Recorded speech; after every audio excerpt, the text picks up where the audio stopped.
बहराइच में एसएसबी सशस्त्र सीमा बल ने सीमावर्ती गांव में चिकित्सा शिविर लगाकर गांव के असहाय, भूले भाले और बेजुबान जानवरों की चिकित्सा सेवा कर लोगों को निरोग स्वस्थ बना रहे हैं। मंगलवार को सशस्त्र सीमा बल ने बहराइच के भारत नेपाल सीमावर्ती गांव बलाई गांव में चिकित्सा शिविर लगाकर 108 लोगों का प्रशिक्षण किया, इलाज किया, निःशुल्क दवाइयां भी बांटी। बांदा में डीएम एसपी ने संयुक्त रूप से एक प्रेस वार्ता की और दिवाली में प्रदूषण को लेकर अपनी चिंताएं जाहिर की। जिले वासियों से भी उन्होंने स्वच्छता के साथ दिवाली मनाने की अपील की है और लोगों से गोबर के दिए इस्तेमाल करने की भी अपील की गई। साथ ही साथ एसपी ने नाबालिग द्वारा ई रिक्शा चलाने पर भी प्रतिबंध लगाने का ऐलान कर दिया। उन्होंने सभी से ग्रीन पटाखों के साथ कम मात्रा में पटाखे जलाने की अपील की। बरेली में दिवाली त्योहार से पहले 100 फुटा रोड पर पटाखों की दुकानों पर जिला प्रशासन ने चेकिंग की। अपर नगर मजिस्ट्रेट से लेकर अग्निशमन अधिकारी चंद्रमोहन शर्मा, एसडीएम समेत तमाम पुलिस बल मौजूद रहा। अंबे पटाखा स्टोर से चेकिंग अभियान की शुरुआत की गई। हालांकि व्यापारी इसका विरोध करते नजर आए। व्यापारियों का कहना है कि अगर चेकिंग अभियान को या निरस्त की कार्रवाई करनी है तो 1.5 महीने पहले करनी चाहिए थी। भदोही में पुलिस ने चेकिंग के दौरान एक ट्रक से 65 लाख रुपए की कीमत की 7 से 40 पेटी अवैध अंग्रेजी शराब बरामद की। पूछताछ में पुलिस को पता लगा कि हरियाणा से शराब की बड़ी खेप बिहार भेजी जा रही थी। पुलिस ने 2 शराब तस्करों को भी मौके से गिरफ्तार किया। क्राइम ब्रांच और भदोही कोतवाली पुलिस की टीम के द्वारा चेकिंग की जा रही थी जब एक ट्रक को रोककर उसकी तलाशी ली गई।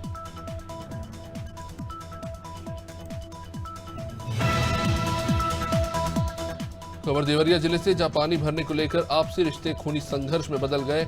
पूरा मामला एकोना थाना क्षेत्र के बेलवा दुबौली गांव का है। एक वृद्ध बलराम निषाद नल पर पानी भर रहा था, तभी उनका नाती रामू पानी भरने को लेकर वहां आया और उन दोनों के बीच विवाद हो गया, जिसमें उसने तैश में आकर अपने दादा बलराम निषाद की पीट कर हत्या कर दी। पुलिस ने आरोपी को गिरफ्तार कर लिया है। लोअरपट्टी के पीछे एक गोदाम से 6 क्विंटल के लगभग अवैध पटाखे जब्त किए गए। पुलिस ने अपनी कार्रवाई में एक आरोपी को भी गिरफ्तार किया। आरोपी ने अपना नाम जितेंद्र कुमार गुप्ता बताया, जिसके खिलाफ पुलिस कार्रवाई में जुटी हुई है।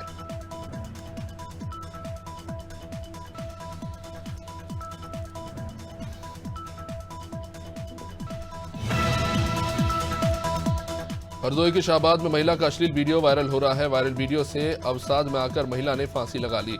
पीड़ित महिला को सीएचसी से जिला अस्पताल रेफर किया गया। पीड़िता ने 4 लोगों पर शारीरिक शोषण के आरोप लगाए हैं। मामला शाहबाद कस्बे के एक मोहल्ले का है।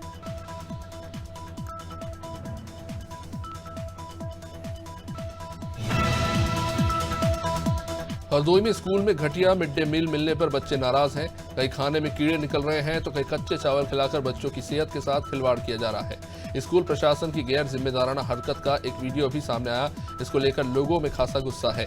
बिहानी ब्लॉक के पंडरवा किला गांव के प्राथमिक विद्यालय का यह तस्वीर, जहां पर खाने के साथ लापरवाही बरती जा रही है। लखीमपुर खीरी में दिन दहाड़े युवक की गोली मारकर हत्या कर दी गई। सोमवार को बाइक सवार हमलावरों ने दिन दहाड़े गोली चलाकर पैदल जा रहे युवक उदन को मौत के घाट उतार दिया। वारदात के बाद परिवार के लोगों में खासा गुस्सा देखने को मिल रहा है। माहौल को देखते हुए कई थाने की फोर्स को वहां तैनात करना पड़ा।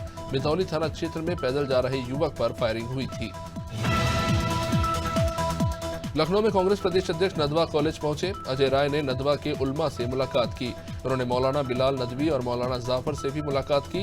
नदवा के उल्मा से मुसलमानों के मुद्दे पर हुई बातचीत, जिसमें देश की तरक्की और उन्नति पर चर्चा की गई। उल्मा और अजय राय की मुलाकात से हलचल बढ़ गई है। लोकसभा चुनाव की नजर से इसे देखा जा रहा है। भोपाल में कांग्रेस अध्यक्ष मल्लिकार्जुन खड़गे ने बीजेपी पर निशाना साधा। खड़गे ने कहा कि शिवराज सिंह चौहान ने 18 साल में जो वादे किए वो आज तक पूरे नहीं किए। खड़गे ने कहा कि भोपाल पॉपुलर सिटी है, भोपाल के लोग दिलदार हैं, सेक्युलर हैं, यहाँ प्रेम से रहने का वातावरण है। खड़गे ने कहा कि बीजेपी तोड़ने का काम करती है जबकि कांग्रेस जोड़ने का। केंद्रीय मंत्री अनुराग ठाकुर ने बैरसिया के ग्राम रूना में भाजपा प्रत्याशी विष्णु खत्री के लिए प्रचार किया। अनुराग ठाकुर ने कहा कि विष्णु खत्री को विजयी बनाना है। उन्होंने ये दावा भी किया कि प्रदेश में फिर एक बार बीजेपी की सरकार बनेगी। अनुराग ठाकुर ने कहा कि कांग्रेस शासित राज्यों में भ्रष्टाचार हो रहा है, महिलाओं के साथ अन्याय हो रहा है। अनुराग ने राज्य और केंद्र सरकार की उपलब्धियां भी इस बीच बताई। दिल्ली बीजेपी के अध्यक्ष वीरेंद्र सचदेवा ने लगातार बढ़ रहे प्रदूषण को लेकर केजरीवाल सरकार पर सवाल उठाए।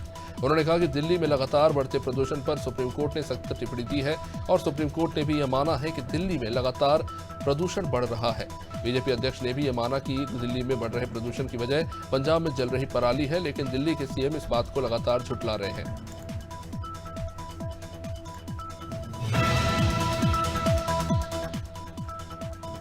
केंद्रीय मंत्री और नरसिंहपुर से बीजेपी प्रत्याशी प्रहलाद पटेल के वाहन से हादसा हुआ, जहां सिंगोड़ी के पास पटेल के वाहन ने बाइक को टक्कर मार दी। हादसे में बाइक सवार की मौत हो गई, जबकि 3 बच्चे गंभीर रूप से घायल हो गए, जिन्हें इलाज के लिए भर्ती कराया गया है। जानकारी के मुताबिक प्रहलाद पटेल छिंदवाड़ा से रोड शो के बाद नरसिंहपुर लौट रहे थे। इसी दौरान ये हादसा हुआ।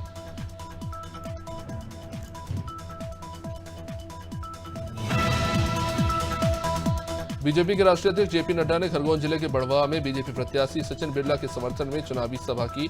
इस दौरान जेपी नड्डा ने कांग्रेस पर जमकर निशाना साधा। उन्होंने कहा कि जब केंद्र में यूपीए की सरकार थी तब हर तरफ घोटाले ही घोटाले होते थे और अब भारत विश्व की 5वीं अर्थव्यवस्था बन गया है। इस दौरान बीजेपी राष्ट्रीय अध्यक्ष ने 15 महीने की कमलनाथ सरकार पर कई आरोप लगाए। केंद्रीय मंत्री ज्योतिरादित्य सिंधिया ने शिवपुरी विधानसभा की उमरी कला में जनसभा की। सिंधिया ने भाजपा प्रत्याशी देवेंद्र जैन के समर्थन में प्रचार किया, साथ ही सरकार की योजनाओं की भी जानकारी दी। उन्होंने ग्रामीणों को शिव ज्योति एक्सप्रेस विकास यात्रा के बारे में बताया। सिंधिया ने जनता से भाजपा को जिताने की अपील की।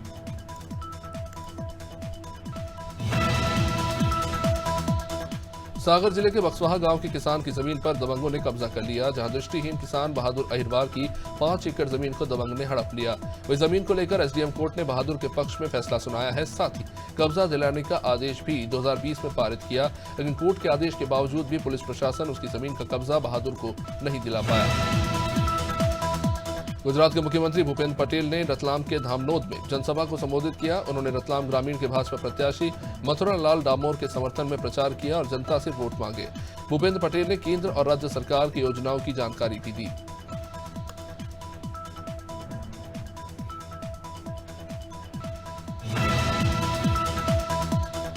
एमपी में चुनाव के ठीक पहले प्रदेश की जाने माने शराब निर्माता कंपनी सोम डिस्टिलरीज की कई ठिकानों पर आईटी और ईडी ने छापेमारी की।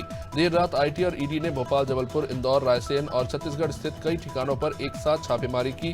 साथ ही कंपनी के मालिक जगदीश अरोड़ा, अजय अरोड़ा और कंपनी के अधिकारियों के घर पर भी आईटी और सीबीआई ने एक साथ छापेमारी की।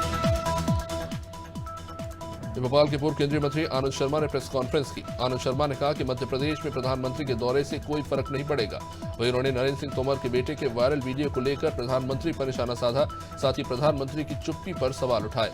आनंद शर्मा ने पीएम पर वादा खिलाफी का आरोप लगाया।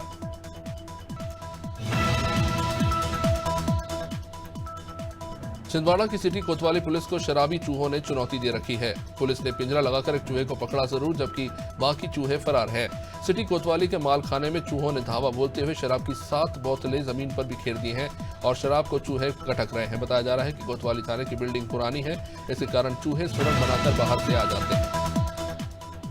छत्तीसगढ़ के सुकमा में वोटिंग के दौरान नक्सली हमला हुआ, जिस पर केंद्रीय मंत्री अनुराग ठाकुर का बयान आया। अनुराग ने कहा कि बीजेपी कार्यकर्ताओं की हत्या हो जाती है, पीएम मोदी के दौरे के दिन नक्सलियों का हमला हो जाता है, लेकिन कांग्रेस की सरकार कोई कार्रवाई नहीं करती। इन्होंने कांग्रेस सरकार पर भी कोयला घोटाले से लेकर महादेव ऐप जैसे मुद्दों पर निशाना साधा। मुख्यमंत्री शिवराज सिंह चौहान नरसिंहपुर जिले के ग्राम डोभी पहुंचे, जहां सीएम शिवराज ने चुनाव प्रचार करते हुए सरकार की योजनाओं की जानकारी दी, साथ ही बीजेपी प्रत्याशी के पक्ष में जनसभा को संबोधित भी किया। सीएम ने कहा कि कांग्रेस ने प्रदेश में जमकर घोटाले किए, कांग्रेसी नेता प्रदेश भर में झूठ बोलते रहे। सीएम ने कहा कि अपराधियों के ठिकानों पर बुलडोजर चलाया जाएगा।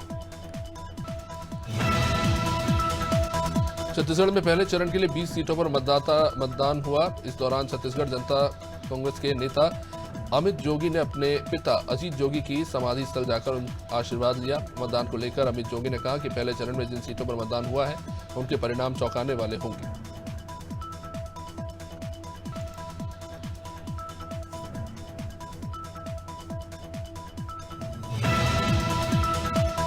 सीएम भूपेश बघेल ने 20 सीटों पर जीत का दावा किया। मुख्यमंत्री ने कहा कि रमन सिंह अपनी सीट भी बचा नहीं पाएंगे।